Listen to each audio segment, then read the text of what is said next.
तुमने जंगली जानवरों को लोगों पर हमला करते हुए तो देखा होगा, लेकिन हमारी आज की कहानी में इसका एकदम उल्टा है। कहानी की शुरुआत होती है एक जू से, जहाँ पर घुसकर शिकारियों ने एक शेर का बच्चा चुरा लिया। उस बच्चे को पिंजरे में कैद कर हवाई जहाज में ले जाया जा रहा था। अब हम हवाई जहाज में एक 25 साल की लड़की एल्मा को देखते हैं, जो एक पियानोसिस्ट बनना चाहती है। उसे जानवर भी बहुत पसंद है। एक दिन वो आइलैंड पर घूमने जा रही थी। दरअसल वो उसके दादा का आइलैंड था। उसके दादा ने कई साल पहले उसे गोद लिया था। अब उसके दादा की मौत के बाद एल्मा को ये आइसलैंड विरासत में मिल चुका था। आइलैंड पर अंकल जो ने उसका स्वागत किया। वहाँ पर एक बहुत सुंदर सा घर था। उसने फैसला किया कि वो आज की रात इसी आइलैंड में गुजारेगी। रात के समय अपनी दादा की वीडियो देखकर एल्मा का दिल भर आया। उसके दादा ने वीडियो में बताया कि वहाँ पर स्नो नाम की एक मादा भेड़िया पता नहीं कहाँ से आ गई है, और उसके साथ उन दोनों में गहरी दोस्ती हो गई थी। दादा ने एल्मा से कहा कि वो भी स्नो को ढूंढकर उससे दोस्ती कर ले। उस बाद शेर वाला एयरप्लेन खराब मौसम के चलते वहाँ पर क्रैश होने लगा। अब क्रैश की आवाज सुनकर एल्मा डर गई। उसने बाहर जाकर देखा तो वो उसे कुछ नहीं मिला,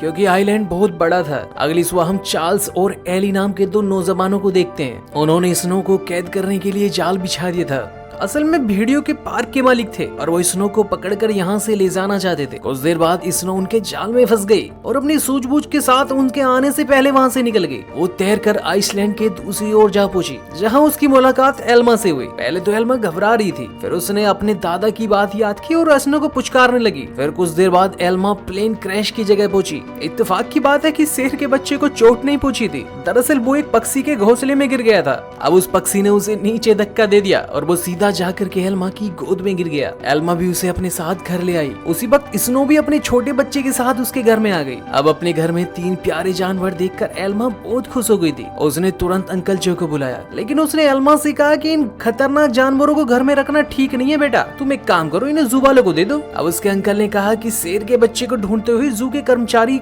वहाँ पर जरूर आएंगे, और हुआ भी बिल्कुल वैसा ही। अगले दिन जू के कर्मचारी वहाँ पर उसे ढूंढते हुए आ गए। अब एल्मा को लगा कि जू वाले कितने बेरहम होते हैं। उसने सोचा कि वो उन जू वालों को उसके बारे में कुछ नहीं बताएगी।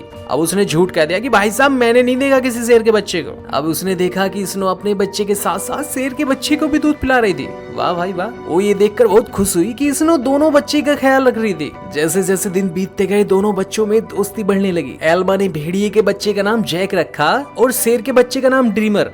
अब उसके अंकल को चिंता होने लगी कि कोई जंगली जानवर एल्मा को नुकसान न पहुंचा दे, और इसी तरह कई महीने गुजर गए और बच्चे भी बड़े होने लगे। एल्मा उन्हें आइलैंड पर घुमाने ले जाती और अपने दादा की मनपसंद जगह पर उनके साथ मस्ती भी करती। बदकिस्मती से जब एल्मा पियानो के कंपटीशन के लिए गई थी तो पीछे से वो भेड़िए के आइलैंड वाले पार्क में घुस गए, और इस बार वो अपने साथ स्नो को कैद करके वहाँ से ले गए। इस बार एल्मा का सिलेक्शन वहाँ पर हो गया और वो काफी खुश भी लग रही थी। और जब वो घर लौटी तो उसके होश उड़ गए। उसके घर का सारा सामान बिखरा हुआ था, क्योंकि दोनों बच्चे भूख की वजह से परेशान हो गए थे। अब एल्मा ने स्नो को ढूंढने के लिए पूरा आइलैंड छान मारा, लेकिन वो उसे कहीं नहीं मिली। अब उसे उन बच्चों का पेट भरना था। उसे ना चाहते हुए भी पियानो की नौकरी छोड़नी पड़ी। अब उसके चाचा वहाँ पर आ गए और वहाँ के हालात देखकर वो बहुत गुस्से में आ गए। उन्होंने एल्मा से उसी वक्त जानवरों को जू में भेजने के लिए कहा, लेकिन एल्मा ने उन्हें बताया कि उनके दादा की यही इच्छा थी कि वो उन जानवरों के साथ रहे। अब जू में न जाने इन मासूमे के साथ कितने अत्याचार होंगे। आखिरकार अंकल जो भी मान गए और उन्होंने एल्मा को गले से लगा लिया।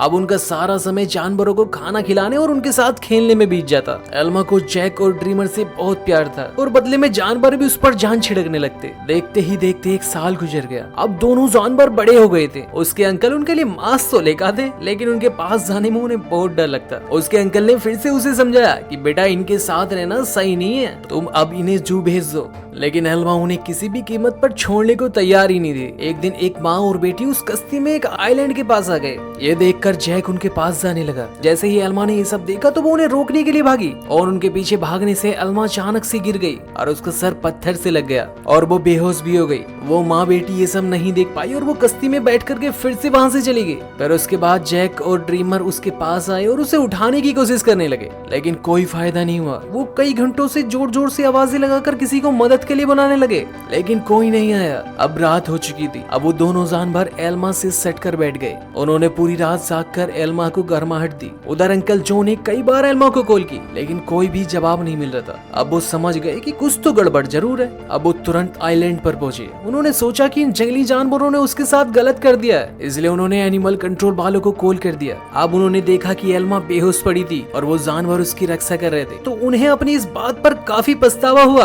अब जब एल्मा एल्मा को हॉस्पिटल में ले जाया गया तो डॉक्टर ने बताया कि अगर इसको गर्माहट ना दी गई होती तो शायद ये जिंदा ही ना होती। उधर एनिमल कंट्रोल वालों ने उस भेड़िए को पकड़कर चार्ल्स को सौंप दिया। अब उन्हें एहसास हो गया कि जैक तो स्नो का ही बच्चा है। अब जैक को एक एलन नाम के आदमी को बेच दिया गया। एलन एक बहुत क्रूर आदमी था जो अक्सर अपने जानवरों को पीटा करता था, लेकिन इसके बीच एक उल्टी कहानी भी थी। उसका बेटा वो जानवरों से बहुत प्यार करता था। जल्दी उसकी दोस्ती ड्रीमर से हो गई। अब कुछ ही दिनों में बेचारे ड्रीमर को कई नशीलियां दवाई देकर उसको सुला दिया जाता और उसे सर्कस में करतब करने के लिए मजबूर किया जाता। ड्रीमर ने अब तक की अपनी जिंदगी मजे से आइलैंड में गुजारी थी, लेकिन इन बेरहम लोगों ने उस पर काफी बुरा असर डाल दिया था। अब राफा उसे अक्सर शांत करने जाया करता। इधर एल्मा हॉस्पिटल में होश में आ गई और उसने जैक और ड्रीमर के बारे में पूछा। अब अंकल जो ने उसे बाहरी दिल के साथ सब कुछ सच सच बता दिया। अब जैसे ही एल्मा हॉस्पिटल से बाहर आई तो वो सीधा एनिमल कंट्रोल ऑफिस चली गई। उसे पता चला कि जैक को तो भेड़ियों के पार्क में भेज दिया गया है और ड्रीमर को उन्होंने एक सर्कस ग्रुप में दे दिया है। ऐसा सुनते ही वो बहुत गुस्से में आ गई और ऑफिसर पर चिल्लाने लगी, लेकिन अंकल जो ने उसे शांत कर दिया। अब कुछ देर बाद एल्मा ने एली को फोन करके जानवरों के बारे में पूछा। अब उसने कहा कि जैक यहाँ पर बहुत खुश है और उसके कुछ यहाँ पर दोस्त भी बन चुके हैं। अब इस चीज से एल्मा को तसल्ली तो मिली, लेकिन वो ड्रीमर के लिए काफी परेशान थी। अगले हफ्तों तक वो शहर की हर एक सर्कस में गई और हर किसी से ड्रीमर के बारे में पूछताछ करने लगी, लेकिन कुछ भी हाथ नहीं लगा। उधर ड्रीमर के परफॉर्मेंस से एलन की मोटी कमाई हो रही थी। ड्रीमर जल्द ही स्टार लोयन के नाम से मशहूर हो गया। एक दिन ड्रीमर का सर्कस ग्रुप उस भेड़िए के पास से गुजर रहा था और जैक ने तुरंत अपने बचपन के दोस्त को पहचान लिया। जैक अपनी सूझबूझ से उस पिंजरे से बाहर निकल गया। एली ने जब ये सब देखा तो उसे लगा कि वो भेड़िया बहुत समझदार है और वो जरूर कुछ न कुछ ढूंढ रहा है। अब जल्दी से जैक वहां तक पहुंच गया जिसे वो ढूंढ रहा था। अब उसने चालाकी से ड्रीमर को भी पिंजरे से छुड़ा लिया। अब वो जब एक दूसरे से मिले तो वो बहुत खुश हो रहे थे और एक दूसरे के साथ खेलने लगे। जब उसके मालिक को शेर के भागने के बारे में पता चला तो उसने बेहोश होने वाली गन निकाल ली। उसके बेटे रैफा ने उसे रोकने की कोशिश तो बहुत की, लेकिन उस लालची ने उसकी एक न सुनी। उसके बाद रैफा भी एलन के साथ ड्रीमर को ढूंढने के लिए चला गया। अब उसने एली को भी ड्रीमर के बारे में बता दिया था। अब उन्हें पता चल चुका था कि ड्रीमर और जैक एक साथ हैं। अब इसी के चलते शहर में हाई अलर्ट जारी कर दिया गया। अब एली ने एल्मा से कहा कि एनिमल कंट्रोल वाले दोनों के पीछे पड़े हुए हैं। ये सुनकर एल्मा घबरा गई, लेकिन एली ने उससे बताया कि उन्होंने जैक के शरीर में एक ट्रैकर फिट किया था। उनकी आखिरी लोकेशन एक जंगल के पास थी। अब एली और एमा ने मिलकर जानवरों को ढूंढने का फैसला किया। उधर भी दोनों जानवर शहर में खुलेआम घूम रहे थे भाई, इसलिए पुलिस ने शूट एंड साइट्स के ऑर्डर दे दिए। अब वो दोनों जानवर फिर से जंगल में पहुंच गए थे और वहीं पर एलन और रफा ने उन्हें वहां पर देख लिया। अब एलन ने ड्रीमर पर अपनी गन से हमला कर दिया, लेकिन उसी वक्त जैक बीच में आ गया और अपने दोस्त के बदले खुद गोली का शिकार हो गया। अब जैक उसी वक्त बेहोश हो गया और ड्रीमर को वहां से भागने का मौका मिल गया। अब रैफा ने चुपके से उसका ट्रैकर हटाकर उसको एक गोली दे दी, जिससे कि वो जल्दी से बेहोशी से बाहर आ जाए। कुछ देर बाद बाप बेटा एक बार में पहुंच गए और वहां पर एल्मा भी उन्हें ट्रैक करती करती वहां पर पहुंच गई। अब एलन ने कहा कि उनके पास कोई ट्रैकर वेकर नहीं है और ऐसा कहकर उन्हें बाहर भेज दिया, लेकिन उसे क्या पता था कि उसके लड़के ने ट्रैकर निकाल लिया है। अब उसके बेटे रैफा ने बहाना बनाकर बाहर निकल गया और उन्हें सब सच सच बता दिया। अब वो उन्हें जंगल में ले गया जहां आखिरकार उन्हें ड्रीमर मिल ही गया।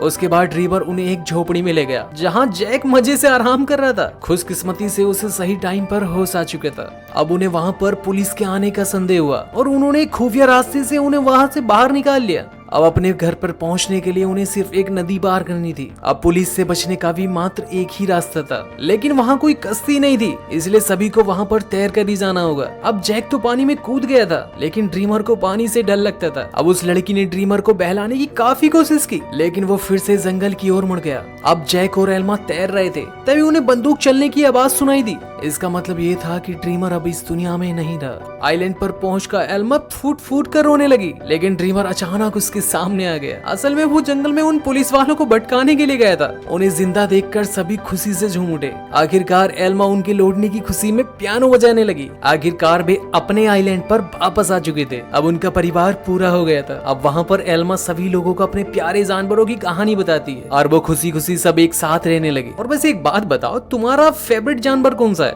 अगर वीडियो पसंद आई हो तो इसको लाइक कर दे और मेरे चैनल को सब्सक्राइब कर दो यार।